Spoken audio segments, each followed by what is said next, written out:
Hey, everybody, welcome back to another episode of What's Next. As you can tell by that gigantic smile on my face, I have somebody that I am so excited for you to meet. I wish I could just cover up her name so I could go through this. And I'm going to do it as if you can't read it, but it's well worth it. Remember, our show is about giving you tips and just advice. We're all about experience, not opinion. So we want to make sure that you hear from people who have been there and done that. My next guest, I've had the great pleasure of working with for a number of years. Consider her a good friend. And let me tell you a little bit about her as we get started. And I'm going to read this because it's worth it, right? So she was a 4-year starter at Clemson. Not sure if that's still intact, but the one and only at the time, which was great in the golf program.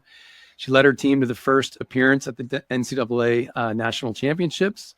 She's the first female athlete in school history to receive the Elite 90 award for having a 4.0 GPA. Not in my stratosphere. Love that. We're going to talk about that in a little bit. She was inducted into Clemson's Hall of Fame as the most decorated student athlete in Clemson history. And by the way, San Diego State, who I played soccer for, lost to Clemson in 1987 in the national championship. We buried that hatchet. We're all good. We're good sons. She also, just by the way, nothing else to do, decided to complete her master's in human resources at Clemson. And I think you're going to hear from her experience that they're deeply rooted in that. Then transitioned into spending 15 plus years getting ready to play professional golf and onto that path. And in doing that, which is the crux of what we're going to talk about, maybe realized there is something else other than pro golf in her life. And she is featured in a piece called Marisa's Minute on Sports Illustrated. She has tailored golf instruction programs from companies that are in the Fortune 100 to small little startups and PEs and everything in between. So this is going to be an awesome journey. She works with high-performing startups. She's worked with a global sales team, P&G, partnered with 50 different companies to build brand and exposure.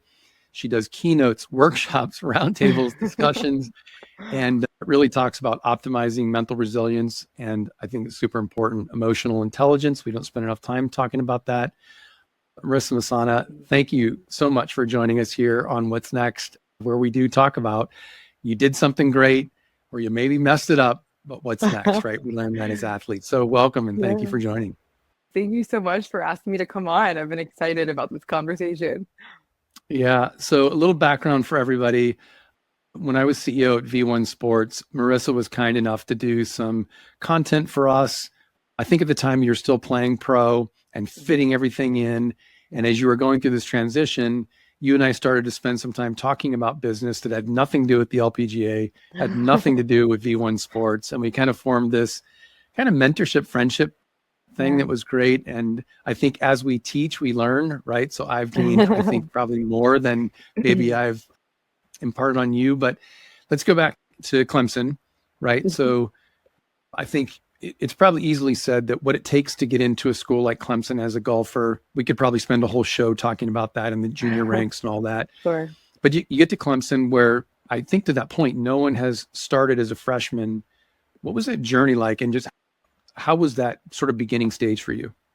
Yeah, it was really interesting because the Clemson University never had a women's golf program.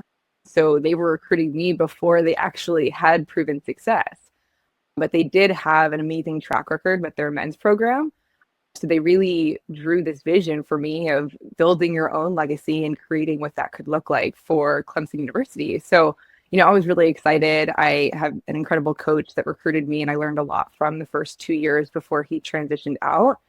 But I truly learned so many lessons that now I still am incorporating into the systems and routines that I created in my life today. So in that journey, let's say during the recruiting process, it sounds like when you're talking about building and forming, they had a working model with the men's program. Is that kind of what attracted you to Clemson? And I'm saying that versus, hey, we're going to play in the best tournaments. We're going to make you the best player. You'll play against the best competition. I think as athletes, we tend to hear that a lot, not just in recruiting, right? It can happen at the professional ranks when someone's a free agent. But it sounds to me like this attraction to there was going to be a system, there was going to be a process. Was that the attraction for you? Sure, yes, that was definitely something that the coach was able to illustrate that picture, but also just being in a top three athletic department in the country, I felt like kind of spoke for itself. With the football team having the strong track record that they did, I knew that they would be able to provide the resources that we needed in order to have anything that we needed to do to be the best at what we do. So Dabo Sweeney had his infamous saying, best is the standard. And that's something that I still believe to my core today, that I am just super grateful for being a part of that environment from the collegiate level to now in the corporate world, right? So it was really rewarding. Wow. All right. Well, we're just going to stack here a little bit because some of those things you've learned is kind of what we're going to get to in the meat. So hang tight, Mhm. folks. We got a lot to cover in a short amount of time. So, okay. So you're playing Clemson, uh, Mhm. awesome university, storied athletic programs there, and, lots of success. You also just managed to barely eke out a decent GPA, kind of otherwise known as a 4.0. The Elite 90 award, which goes to the Yeah. athlete with the highest GPA, with the 4.0 GPA. Mhm. How in the world do you manage that? Because I think about the sports. I'm slightly older than you, but I think about the time at San Diego State. Managing soccer, playing soccer and athletics was challenging, but not impossible. And I think about the demands for athletes who played at the high level that you did. And Mhm. again, I sort of say I kind of barely made it out. You crushed it making it out and then went on to your master. How did you do that? Honestly. Yeah, it's funny because although I was very proud of the accolades that I was racking up through my time playing collegiately, I remember the moment that I was announced to be the recipient of the Elite 90 award. And when I was going up to that podium to accept this prestigious accolade, I was holding back tears. But they weren't tears of pride and joy. They were tears of fear. And it was because I knew that although in the public eye, I was racking up all these wonderful accolades, internally, I was falling apart a little bit. I was having breakdowns regularly, and I didn't have the systems and processes in place that I needed in order to sustainably continue building these accolades, both personally and professionally on and off the golf course. So that was actually a defining moment for me where I was like, wow, I want to feel as proud of myself externally as I am internally. And I didn't feel that way at the time. So that was kind of the aha moment where I was like, I can't be up here on this podium holding this trophy in the state that I'm in right now behind the scenes. So I knew I needed to make some changes. And that was really the beginning of where I started to unpack everything that I knew I needed to do in order to sustain that level of success. I knew it was possible. I just had to figure out the systems in order to get there more regularly and not be breaking down behind the scenes. Folks, if you haven't already figured out why I think Marissa is amazing, being candid about your mental state is not an easy thing to admit. And especially saying, look, that was a defining moment for me, right? Yeah. I think we can pretend it doesn't exist. You and I have talked about, I think, plenty of times. My gremlin was fake it until you make it and fake it until you make it. And that was my version of, I hope, I'm always looking over my shoulders, hoping somebody doesn't notice that I didn't maybe go to the best university or wasn't smart enough or whatever those things are that we tell Yeah. ourselves. And only lately have I said, you know what, I'm going to make it so I don't have to fake it. And I think sort of in that Mhm. spirit of mental health, you start to feel Yeah. better and very wise. So is that then the catalyst for going to get your master's, or did you always know, like, I do want to go pursue higher? That was actually an interesting moment because at the time I was finishing my last, I think it was my last course to finish my undergrad in 3 years in order to start my master's in my fourth year of eligibility. So I had actually failed one of the exams that I was supposed to take the same time that I was competing in the national championship that I ended up having to make up after the fact that I thought was going to crush my 4.0. So it was just so ironic and serendipitous that it was all going on at the same time, which I worked through and I was able to get it all done, which is a whole nother story. But yeah, so I proceeded to start my master's during my fourth year of eligibility. And then I finished those 4 years of eligibility. And then I transitioned and turned pro, where I actually finished that fifth year online in order to start playing professionally while I was also finishing my master's. Well, underachiever, no one will ever call you. So All right. So you wrap up that whirlwind, right, of Mm. getting it done. And I would say too, folks, I've had a chance to know Marissa for a long time. Please don't read into this conversation that this was jam it all in to get it done in X, because this pursuit of excellence for her exudes. You're going to hear that today. Oh. So you transition and you're like, I want to Mhm. turn pro. I'm good enough. Obviously, your scores. I mean, we Mhm. could spend a whole show talking about your great scores, the Oh, awards thank you've you. won, the tournaments played and won. What was that like to go from, okay, I'm a Yeah. good athlete, to I'm going to go compete with the best in the world? Yeah. So at that point, I realized, okay, this was something that I was working towards, since seventh grade. I knew I wanted to play golf professionally, so it was never a question of what the next step was. It was just a matter of taking that step. So I took that step and I realized that, okay, now not only are you continuing to learn how to earn status and compete at the best level, but now I don't have the support of the college administrators, my coaches, the trainers, and all the spinning plates that now I'm navigating on my own. So again, not only do I have to worry about how I'm competing and showing up on the golf course, but I'm raising capital to fund my career. I'm negotiating my own sponsorships. I'm booking my travel and my training schedule. And again, all of these spinning plates that are up in the air that I have to figure out which systems and processes to implement in order for them not to drop and for me to stay strong and continue to, move the ball down the court per se in my career. So again, these are all just the genesis stories of what led me to create what I'm sharing today with corporations and those systems of, okay, what do I need to do physically to feel my best day in and day out when I show up on game day?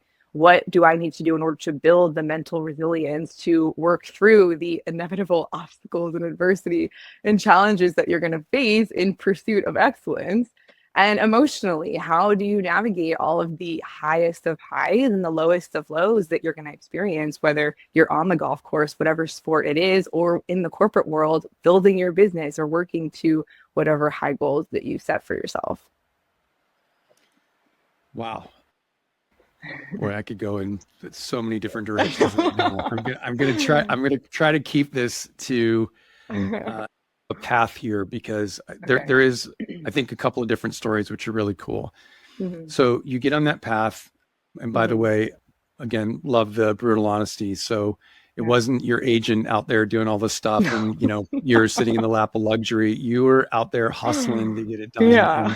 and I think it's important for everybody to hear, because the other mantra of this show is there are no life hacks to being in business for Yeah. yourself. Okay. Yeah. There are things you can learn. There are pieces of Right. wisdom and knowledge you can accumulate. That's what we hope to bring to you on these Hmm. shows. Again, I can't say this enough. It's about experience, not opinion.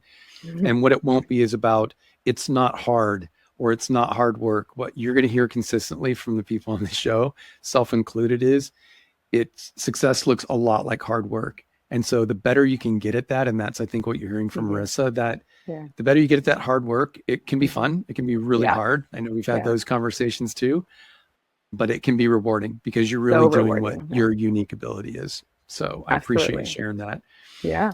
Okay, so you're out on tour, you're doing that thing. I don't want to Hmm. kind of fast forward through tour, but I'm super excited for our audience to hear you get to a point, and Hmm. maybe there was a split rock moment for you. When was it that you Hmm. said, maybe this isn't going to be my next 15 years? Like, I dig Yeah. it. I'm good at it. You've been dreaming about it Yeah. since you were in seventh grade, but Hmm.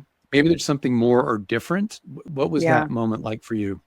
So it's ironic because I don't even think you know this, but it started by tracking my stats with V1 Sports when I was competing professionally still. And I was adamant about this, even in college golf, that I would always track my stats. How many fairways you hit, how many greens, how many putts after every round, what did I do well, what do I need to improve for the next round? But I realized that I wasn't doing this for my life. And I was like, why am I not doing this? I see how great of a habit it is in order to increase that self awareness for my performance on the golf course. I need to do this with my professional life. So it was in that moment that I created what I call my form of mental gym, where I would sit down and I would say, okay, what were my wins this week? What were my losses? And what are the lessons that I'm learning from these losses? And then I'm learning through everything that I'm growing through, and I'm figuring out, okay, what are those habits, rituals, and routines that I need to put in place every day. And during this time in my mental gym weekly, I started creating that ideal vision of what I want Marisa to look like. And am I living in alignment with what that is? And so I realized that my core values were being a top competitor, being a contributor, and collaborating with other people. But as a professional golfer, I wasn't living in alignment with that lifestyle. It's a very individual lifestyle, and I didn't feel like I was using those skills and gifts that I had to serve others. So when I was approached by Sports Illustrated to start producing my own channel and producing golf instruction, I said, okay, this might not be the end North Star, but I think it might be the next best step to start exercising some of those gifts and skills that I have. And that may lead to whatever that will be, which lo and behold, it did. Because then through that channel, I started developing inquiries from companies that said, hey, could you come in and teach our executives how to play golf and develop relationships on the golf course? Which again was the genesis of now what I'm doing today. Wow. What a cool moment. And I'm taking notes. That's my look down here to the right. Uh-huh. So, and I like to pepper these in, right? Because the idea is we're going to drop some gems. You're going to drop some gems. I'm just going to reinforce them. Systems and process. But I love that sort of term, the mantra of tracking stats for life and sort of building that mental gym. Yeah. Really good thing. Do you, because I think this is a place that people say, okay, I get that and I hear that. Do you physically write it down? Do you type it out? Do you do it on your phone? Kind of what's your process for kind of checking in with yourself and looking back on progress? I physically write it down. I think that there's, huge value in putting pen to paper. And that really just helps me process what my thoughts are and externally process what those thoughts are on paper and say, okay, this is what I'm working through. How can I create a solution to this issue or experience that I had? How could I do it better next time? And then again, what systems and processes can I create in order to make sure that I'm not compounding mistakes? I mean, I think it really does come down to self-awareness and understanding when you can recognize patterns in order to stop those patterns that are counterproductive and start implementing those habits and rituals that are building you towards that ideal vision of what you want your life to look like. So I first began by just self-awareness exercises of, again, what was good that I thought about, what was bad, writing down things that I didn't want to continue doing, writing down what did I do when I was at my best in order to continue to create those circumstances for myself. And then again, getting clear on what does that ideal version of Marisa look like physically, mentally, emotionally, with my relationships, financially. And then again, building in the routines that I needed in order to build that actual version of myself. So folks, in the show notes, we're going to include some of Marisa's self-assessment exercises. I know she's got some resources, so we'll list those. So they're things you can kind of go and check out. We're going to talk about that a little bit later. I'm hearing a lot of formative things that have to do with your best self, right? So as we do that, and I think as entrepreneurs, we tend to have this either self-deprecating martyrdom version of we're never good enough, or this weird view that's so far out in the future, we feel like it's the horizon and we never get there. So somewhere in between there, it sounds like you've done a good job of putting this framework in place that says, yes, it's a check valve, but it's also a good nudge to keep moving in a positive direction. Is that kind of the right assessment of where that's at? Like it's a good check place for you to go in and say, hey, am I in a good spot? Yeah. So, I mean, I think I always have that vision of what the North Star is. But then I think the confidence that I was able to build in myself was really rooted in keeping promises and commitments that I made to myself at a small scale. And that was able to compound and build the confidence and the competence to know that I have what it takes to keep moving that ball down the court little by little, and just having patience and knowing that I know what that next best step is. And I'm just going to continue to take that and build off of it. And again, through all the exercises that I have, I know that I'm growing through what I'm going through. And I'm, again, increasing my capacity and my competence and my confidence through doing the habits and rituals and routines that I've implemented for the course of the past few years now. So good. Okay, so I'm gonna pause you for a second and speak directly to the audience on this one, especially if you're a pro athlete, not yet retired, or you're a ultra high performer at whatever business you're working at. I think Marissa's point here that when Sports Illustrated called, what she did not say is, I'm too busy and I'll get to that later, or this may be something I'm interested, but not now. It was a step in a direction. And I think you openly said it. I wasn't sure where it was going to go, but lo and behold, I think what you found out that we've certainly witnessed is you're really good in front of the camera. You are great at conveying a message and you walk the walk and you talk the talk. I mean, it's really good, right? It isn't, again, you're not giving us some weird opinion on what it could be, but then you look at your experience and you go, I don't know. Doesn't mean you're not full of challenges and some fear and struggles, but having that framework and taking a chance to do something, especially at a time when you don't need to, I think is really important. So my takeaway as an entrepreneur now living this is when I look back at my successes, almost every one of them started with this odd, weird step of like, let me just try this and we'll see. Plenty of them were steps in mud puddles, but plenty of them were actually really good step up where I met somebody great. Yeah. I was introduced to someone who really cared and made an impact in my life. So I encourage all of you to get into that. And hopefully that's what you're hearing from Marissa. It may seem like a little thing. I mean, being on Sports Illustrated, not so little, but wherever it is, take your chance to do that. And then Marissa, you know, along the way, you've probably had great coaches, not so great coaches, good people, not so good people. Maybe a quick one or two of who's been awesome for you and why, and or what did you learn from that wasn't so awesome? Yeah. So, well, first of all, I can't go without saying thank you so much for your mentorship. I mean, truly for you to make that investment and bet on me in my early stages, because when we had that partnership with V1 Sports, that was very early stages of my career. I wasn't top 100 on the LPGA tour. So for you to see value and what I could bring to the company and be able to have faith in that was just super appreciative. So thank you for that, first of all, in those beginning stages. And then as you mentioned, as we developed our relationship even more so on the personal level and seeing how you are a top competitor of top character. And those are the exact words that I identified were the type of community that I wanted to surround myself with. So I think that it's very important, whether it's myself or for the listeners, to say, who are those people that inspire you and that you admire, and surround yourself with them, you know? And I think that when I was competing, again, golf is a very isolated sport. So I really didn't have a lot of mentors. I had, yes, lots of accomplished executives that I was learning from on the golf course from the professional perspective. But oftentimes I also hear, you know, tons of stories of dysfunction of what was going on behind the scenes in their personal life. And so that's where I realized that I was adamant that not only do I need to put in these processes and systems in my life mentally and physically, but emotionally, you know, how are my relationships? And you were lucky enough to meet Sean, my boyfriend, Awesome, dude. I, in the beginning stages of our relationship, so he plays baseball professionally. And I guess it was 5 or 6 years ago that he was first called up to the big leagues with the San Francisco Giants. And we were both in extremely volatile situations of our careers because it was at a time where I didn't advance through Q school. So I didn't have full status to compete on tour. So I would be on the alternate list, and any day I can fly out across the country and have to be ready to compete.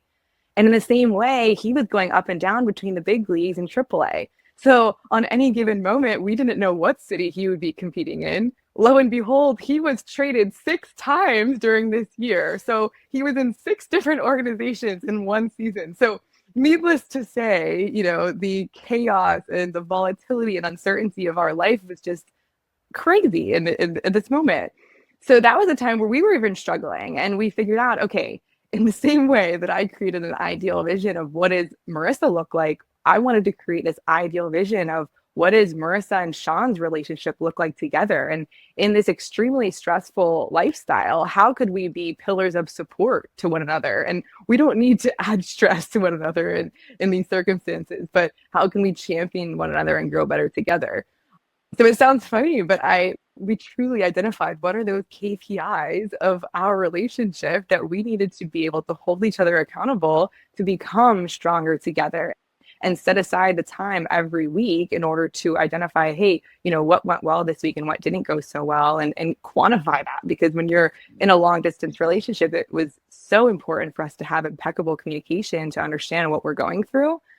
And there were times where I was rated a 4 out of 10 in my relationship. And as you mentioned, I was a straight A student. So for me to get a 4 out of 10, I knew we needed to make some changes. But I mean, the lesson in this is that I think that I, yes, was exposed to some great mentors, but there was also a lot of lessons that I learned from people on the golf course of what not to do. And I was very adamant that I needed to figure out what systems I was going to implement into my relationship and my personal life.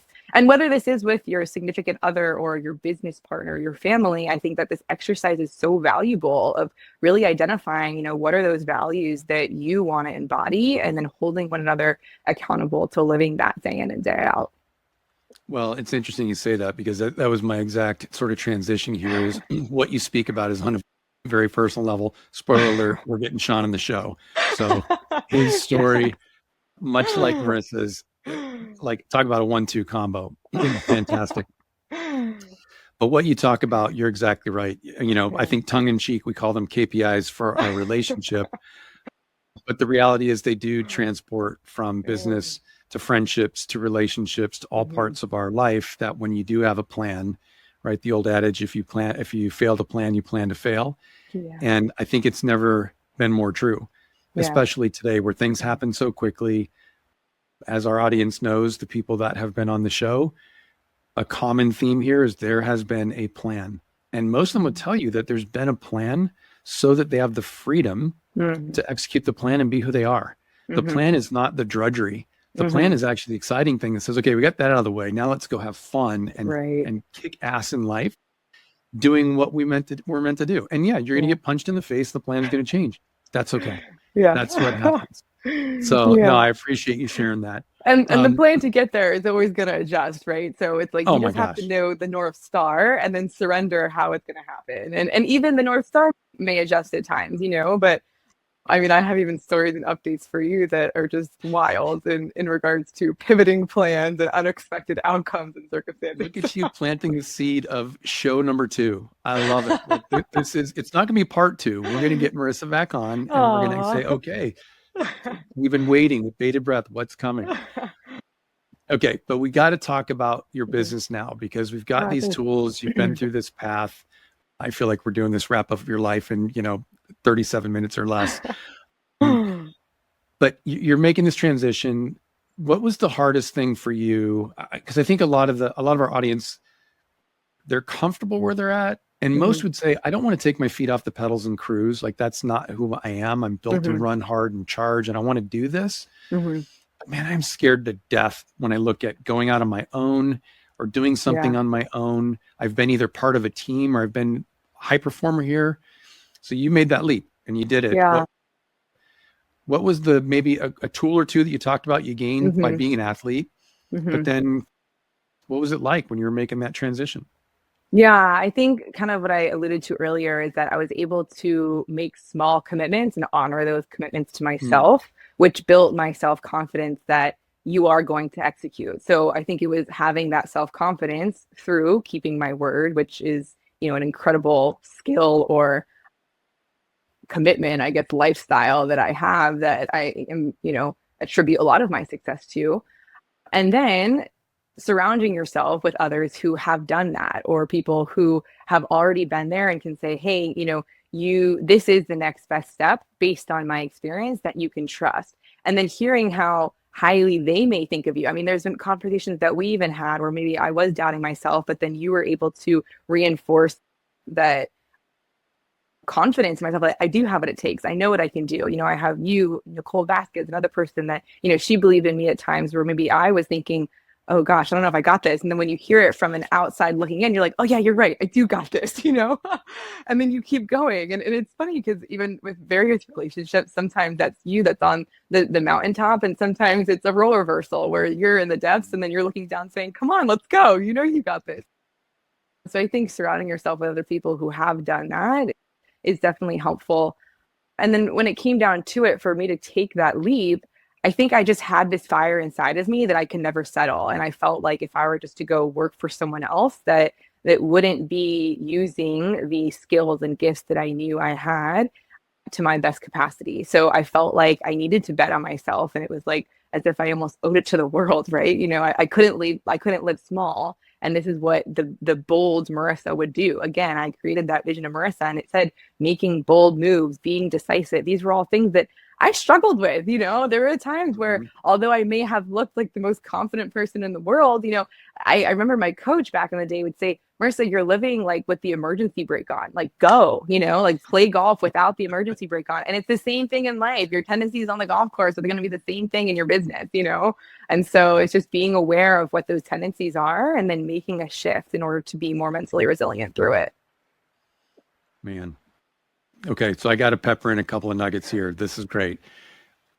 I'll add my words to what you were saying, which is Jim Rohn is famous for this, right? You're the sum of the 3 or 5 people that you surround yourself with. So if you can, I always imagine a triangle with myself in the middle, and I put the 3 best people that I know on the points of that triangle. And oddly enough, every year, every quarter, every couple of years, you start looking at that and you do have to evaluate, are those people going to speak truth into you? Because I heard that keep your word is also about truth, right? If I say yes, I mean yes. Hey, can you do this for me? Yes. Not maybe, not yes, but then I can't. So it's keep your word, which is really part of the integrity that you talk about. And the people that surround you will help you do that, right? Because oftentimes being able to say yes doesn't mean you have to, right? Surrounding yourself with people who are truth tellers, first and foremost, and that also kind of know your vision, right? So they can help you with that. We call it the North Star. Do you really know where you're headed? But those people that do surround you, as I was saying, Jim Rohn, known for saying you're the sum of the 3 people you hang around with. I think that's both professionally, socially, relationally, wherever that is. And so it sounds like you've had some people that kind of you've built around you, including Sean, who can say, hey, we've got our KPIs for relationship, but we're also going to make sure that we help each other, 1 + 1 = 3, right? We're going to help each other get where we want to go. You and Sean have been able to do that for each other, which is great. You've had some coaches and mentors along the way to do that.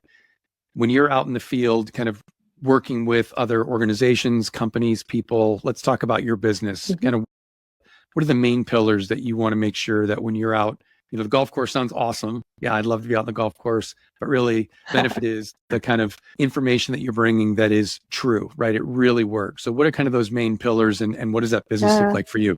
Sure. So originally the clients were asking me to help them develop relationships with their top clients and prospects through golf. So I said, okay, of course, sometimes I wear my instructor hat where I'm providing instruction because every golfer wants great golf tips. But also sometimes they have never played golf before and they want the ambiance of the golf course and they want the intimacy of relationships that you can develop through golf. So I'm able to lower that barrier of entry by doing a clinic, and then we can do a happy hour on the golf course or on the range afterwards. So it served to be a really cool platform to help them develop intimacy in those relationships. And I'm also able to come in as a third party and ask some intentional questions that gets everyone thinking. And by sharing some of the more vulnerable stories of my challenges and the triumphs from my time on tour, it opens up the room for them to share as well and be able to develop intimacy in those relationships. So it's been a lot of fun to wear that hat and be able to come in and help facilitate these really rewarding conversations. And then I'm also able to share these frameworks of the physical optimization, mental resilience, and emotional intelligence that I've mentioned that are all rooted in these systems and processes that I've created in my life when I was competing as a top golfer that directly translate to the skills and systems that you need to implement in order to be a top performer in the corporate world. So it's been a really great transition where, again, I've been able to match both my passions and my interests, and able to serve others, which is just extremely rewarding. And have you been able to, it sounds like even starting in the LPGA career, your golf career, you had to wear a lot of hats, do a lot of things. Have you been able to amass or start to kind of plan out amassing a team of people that, even if it's just someone who can handle some bookkeeping or some of the things you might say, I could do it, but I'm not that good at it. What's it been like assembling the team? Oh, yeah. Yes, definitely. So I do outsource some tasks, and I mean, I have a VA, I have a small team of the people that edit my content and, little things. But right now, being 2 years in, I'm still very hands-on in the business. But I definitely see that there is an opportunity for me to scale and being able to identify other top performers that may be able to come in on my team and be able to share my methodologies as long as they are genuinely in alignment with living similar lifestyles themselves. So I'm not quite there yet, but I can see that is a way for me to grow. And also, I'm meeting incredible people while I am serving these clients and communicating and, I'm sorry, creating a community of other top performers that I get to work with and identifying what are unique ways that I can help them, maybe even outside of my direct services and programs right now that could grow into opportunities in the future that I'm very excited about. Well, what a great combination. I think we inherently think about golf as being what a great time to spend 2 or 4 hours or a little more with, a group of people on a course. But you've taken that bigger and really created more, to your point, of a society or a network, not in the way that we typically think of handing out business cards network, but really, what do you know about them? You get to spend that quality time with, again, Fortune Right. 100 company leaders down to small startups that we Right. work with every day. And so I think Yeah. it's great that Yeah. you're embracing that. Yeah, it may not be part of my business, but it's part of who I am. And I think in that, and Yeah. that's a great takeaway Hmm. for other entrepreneurs getting going. It doesn't always Hmm. have to be about what's in it for me. And Marissa, I know this about you. Yeah. It's really about how can I help somebody else? And in the process, you're going to be helped, right? Sure, absolutely. Yeah, even outside of your products and services, how can you be of value to everyone that you encounter throughout your life? If there are any experiences that you have, or if you know someone that is able to serve them, I'm always willing to make that introduction and help them along the way. Cool. And then we're going to have some resources and links from Marissa's programming in the show notes. Again, if you're driving or listening somewhere where you're out on a walk or a run or whatever it may be, all her awesome info will be here. Marissa, before we get to kind of the end here, a couple of fun questions that we have. Okay, so are you a burn the boats to shore person, or are you a I definitely need a plan B person? It's funny. I'm like somewhere in the happy middle. I would say that I say, okay, I'm going to give myself, 2 months or a checkpoint where I'm going to burn the boat, but then I'm going to check in after 2 months and be like, all right, how's this going? So I'm not the type of person that's like, this is my 10-year plan and I'm sticking to it regardless of the circumstances, but I'm somewhere in the middle. All right, so you'd not be getting a face tattoo being determined to be a rap star. You're going to ease your way into it. We jokingly say it's you can burn the boats at the Yeah. shore, but once you get there, start looking for scrap wood, right? So, Uh-huh. okay. Yeah. The That's last funny. one is maybe a little more just on the thought process side. Are Uh-huh. you I think with my head, the rational thinking, my heart, which can be faith, Mhm. emotion, or my gut, right? Which is maybe a combination Yeah. of the two, but sometimes hard to explain. Is there one that dominates for you? Yeah, that's so funny that you asked that because my whole life it was always my head. I was always thinking with my head, never what I felt, never really tapped into that. And I would say it was when I was transitioning that I started becoming more self-aware of what I was feeling inside. And so then now I always think of the phrase lead with your head and your heart in alignment with one another. And now I truly believe that I do have a combination of both where, I always have my checks and balances and there has to be logic behind it. But I'm building that muscle of surrendering and having faith. And it's actually been really rewarding to also lead with heart sometimes. And I think through experience, now I'm able to lead with my gut as well. And I've developed enough experience to now know when to trust my gut. And now sometimes I'll move through with something that I knew I probably shouldn't have. But because I have my mental gym, I'll go back and write that down and say, okay, I knew better. Now I know for next time, and I'm not going to do that again. So I absolutely find value in all three of those points. That has been a journey over the course of a few years. Oh, that is the culmination of knowledge is gained there to build the wisdom. So that's probably a pretty good nugget to end up here with. So as you think about our time together, maybe even just outside of this podcast, if there was one or two things that you'd say to our audience who maybe a couple of steps behind you in either where they're at in their career and they're thinking about this, or maybe they've made the leap and they're like, man, I'm still wondering what the heck is going on out here. Are there one or two things that you kind of recommend for people to do, to read, to see, anything, any Yeah, pearls of wisdom you could drop? of course. Sure. So, I mean, as I mentioned, I'm a huge advocate of just getting very clear on what are your interests and what are your values and what does that ideal version of you look like in every pillar of your life and physically writing that down. And I do have worksheets that I'm happy to share with anyone that's listening that will help guide you through those exercises. And then once you're clear on what that end goal is, okay, then surround yourself with the environment in order to be able to be wise enough to know what is that next best step. So that's something that is, I think, an exercise that's foundational that everyone needs to do in order to really be proactive with living your life instead of reactive to whatever comes your way. Well, proactive versus reactive. I'm spitting out the things you're saying. So these are great. My notes on the right are going to be fantastic here. So for everybody who wants to get in touch with you, whether it's to do something related around golf or maybe just talk about some real healthy work within their teams, you've had a great span of work from high performing sales teams to executive teams that are building planning sessions. And I think a lot in between. Where do they find you on social, website? Throw it all out there. Yeah, definitely my LinkedIn is the best platform to reach out to me. That would be under Marisa Massana, pretty simple. Similarly with my website, marisamassana.com, where you can see a little bit more about the programs that I'm able to provide. So those two platforms would definitely be the place to start. Thank you. Perfect. And again, those will be in the show notes. Having said that, make sure you subscribe, give us a rating. Hopefully it's a 5, and leave us comments, right? Because that's how we learn to build a better show, to give you more content from awesome people like Marisa. So you'll be able to kind of fill your bucket here. We thank you so much for joining the show. Marisa, thank you for taking the time. I really appreciate it. I enjoy our interactions off and on camera. So thank you for that. And, as we like to say, stay in the present, be where you're at, but always be thinking about what's next. So thank you for joining us. Yeah, that is awesome. Thank you so much. Thanks for being such a source of light and wisdom. We all appreciate it. Thank you.